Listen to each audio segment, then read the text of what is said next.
Then, when the bolt reaches the rear position, the follower is forced to the top of the clip, and the clip is ejected.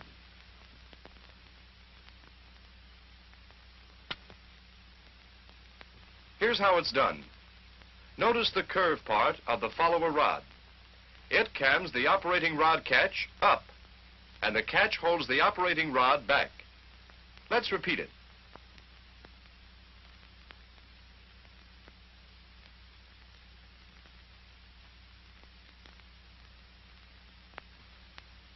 At the same time, the rear arm of the rod catch pivots, forcing this stud of the clip latch down. The clip latch spring is compressed, and the latch disengages from the notch in the clip. The clip ejector forces the clip up and out of the receiver.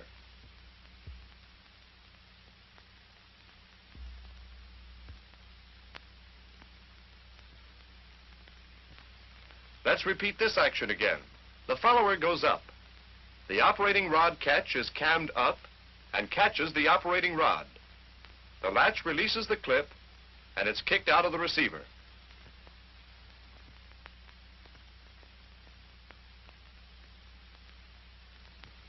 When the fresh clip is loaded, the clip latch spring expands, and the latch again engages the clip.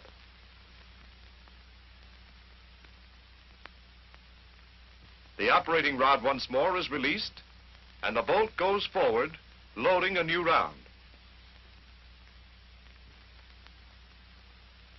Now for the safety. To set the rifle at safe when it is cocked, pull back the safety so that it is inside the trigger guard.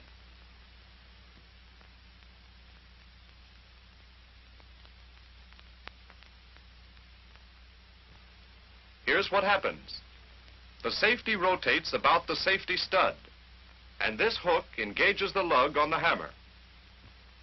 The trigger can't be pulled because the trigger lug is blocked by this hump on the safety. One more point. In case of a misfire, the trigger can be cocked by pulling the trigger guard down. Watch the cocking action.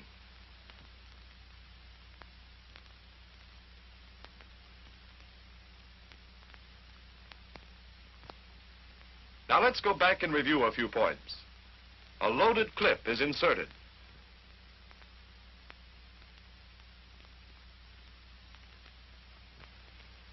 The follower arm and accelerator rotate, camming the catch down and releasing the operating rod, which starts forward.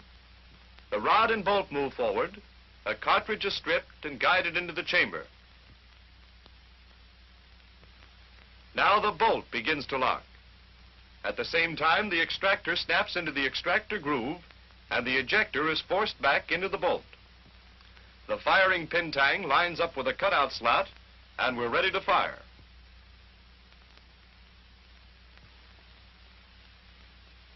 The trigger is pulled. The trigger lug rotates, and the hammer goes forward. The firing pin is struck, and the cartridge fired. There goes the bullet. Part of the gases escape into the gas cylinder and drive the piston and operating rod back. The bolt is hit, rotates, and starts to unlock. Slow initial extraction takes place. The hammer is cammed back slightly. The firing pin is withdrawn from the bolt face. Unlocking is now completed. The empty cartridge case is withdrawn and ejected. The bolt continues back and rides over the hammer. The hammer rotates back and is caught by the sear. Now the trigger is released. The hammer slips from the sear and is caught by the trigger lug. Meanwhile, the follower moves up, pushing the next cartridge into position. The operating rod and bolt move forward. The cartridge is stripped from the magazine, seated, and the bolt is locked. When the bolt comes back after the clip is empty, the follower rises, and the clip is ejected. Notice that the bolt stays open.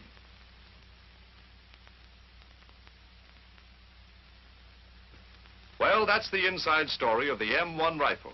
And it took quite a while to show what happens in just a fraction of a second. However, a knowledge of how the gun operates will help you plenty. Whether you're in the field or in the shop, if you know your weapon thoroughly, you can keep it firing.